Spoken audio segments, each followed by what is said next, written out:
Hi guys, how's it going? It's Dragonball AG here, coming to you with another Dokkan Battle video. I recently ran a poll on Twitter asking if the JP version of the game had better celebrations than Global did during the 5-year anniversary period. The results of the poll were pretty much 50-50 split, which made me think we should really look at objectively which had the better celebration, either Global or JP. So I'm going to assess some criteria to see which version of the game had a better celebration. So my criteria are the Dokkan festivals and other banners, the story events that we got, the amount of stones that we received over the period, Easy A's and Easy A's areas, and other events like extra challenge events, world tournaments, those kind of type events. If you've been liking the content I've been putting out so far, remember to give the video a thumbs up and subscribe to the channel. Don't forget to ring the notification bell so you can find out when my latest videos go live. So let's get on with the video. So on Global, for the first half of July, we got the Vegeta Blue and Gogeta Blue Dokkan festivals. This was as big as these two units are the best units on Global and still within the top 5 best units on the current JP meta, and even some people in JP still consider Gogeta Blue and Vegeta Blue still to be the best units that are around. The banners were awesome, each featuring 3 LRs, and both the new Bardock and Genie and Trunks and Mai are also great TUR units. Not to mention we got the super multi discount summons and Dokkan Festival tickets, so we got way more value for our actual stones on Global and during these Dokkan Festival units compared to what JP got, which had no multi summon discounts whatsoever and definitely didn't have tickets because JP never gets tickets. Whereas over in Japan we got the following kind of banners. We got a new Dokkan Festival with a brand new LR for transforming Super Saiyan Blue Evolution Vegeta and Super Saiyan Blue Kaioken as a pair. This is another great unit and potentially in the top 5 best units in the game currently in the JP meta. This banner also features the return of the LR Gobros, which is another good, so at least it had 2 LRs on the banner. Later on in July, the Tatabana banner was released and this featured 4 LRs on the banner, which makes it easily one of the best looking banners you've ever seen. So we got the new Super Saiyan Blue Evolution Vegeta and Kaioken Blue Goku was on the banner.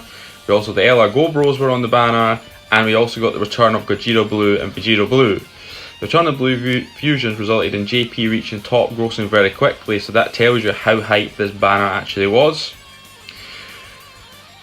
But the big problem with the Tatabana banner is it did have 20 featured SSRs. Compare that with the 10 featured SSR units on the dual Dokkan Festival for Global, so the rates of actually pulling the Blue Fusions was very poor.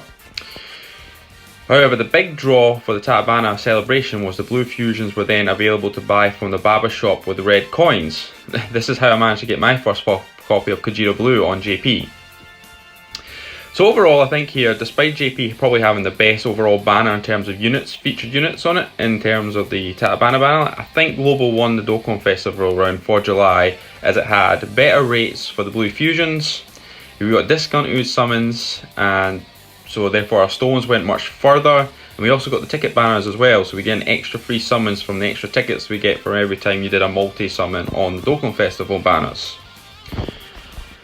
So after Global winning that round for the Dokkan Festival, so let's look at the other banners that released towards the end of July and August.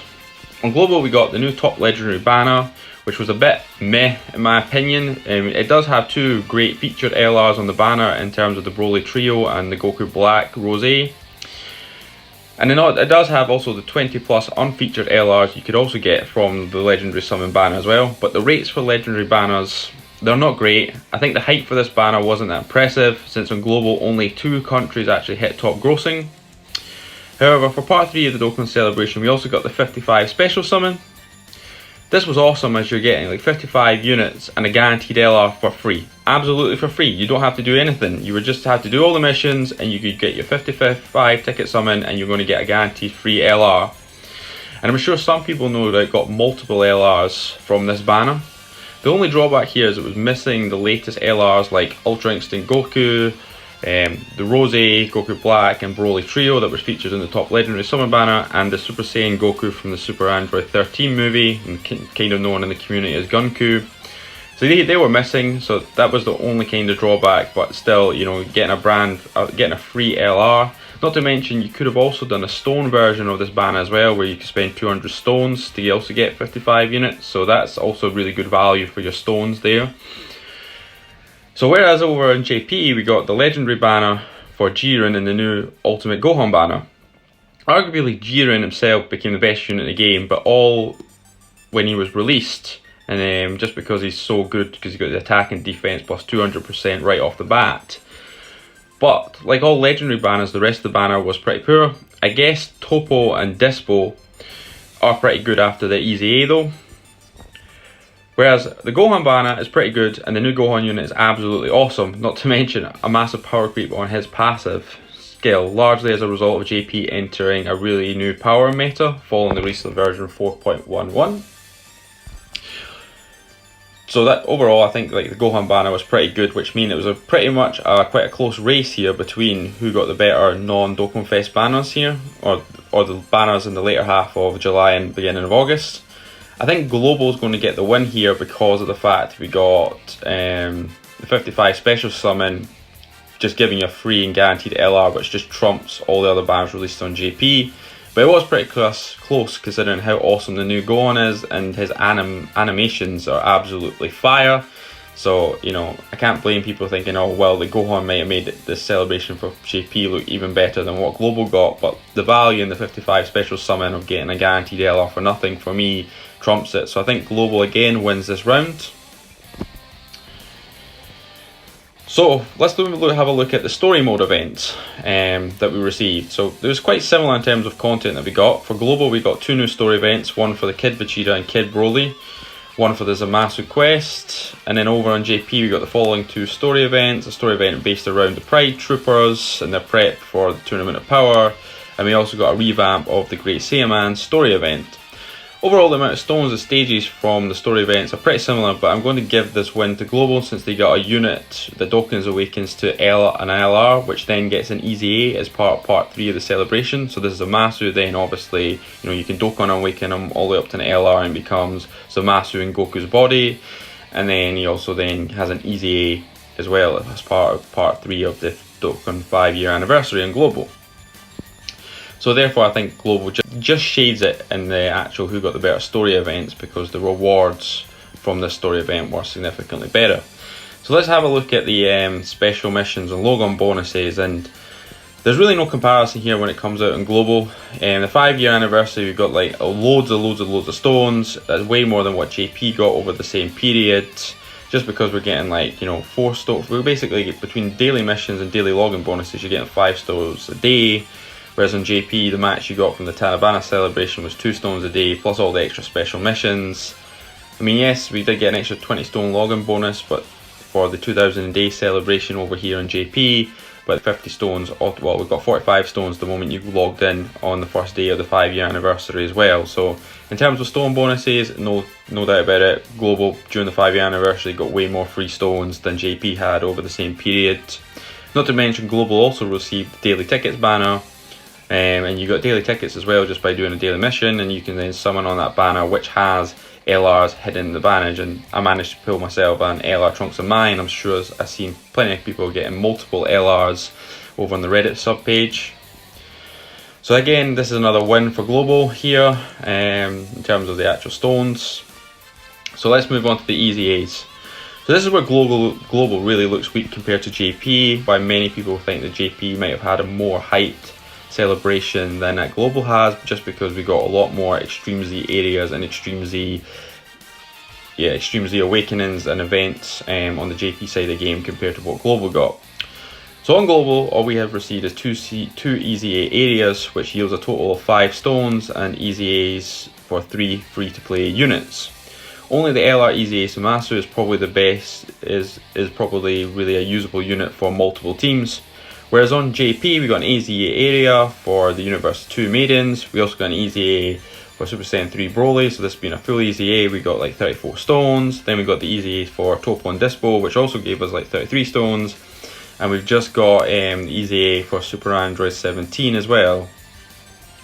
Oh, did I forget to mention? We also got the Easy A for LR Super Saiyan Goku, which is an absolute awesome unit.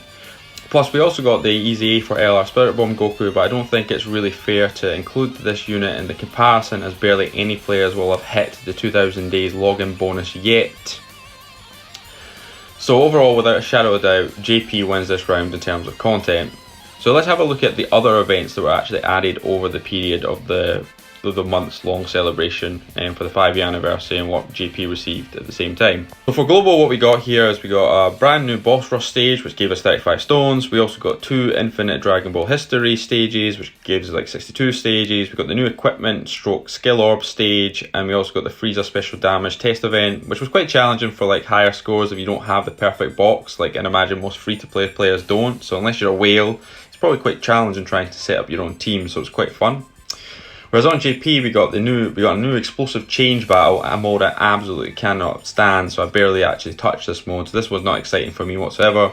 We got a new special stage added to the Universe 2 event, and then we're also getting the 36 World Tournament at the end of this week, which will happen before the 5-year anniversary actually ends in global, so I think that's why it's fair to compare it here.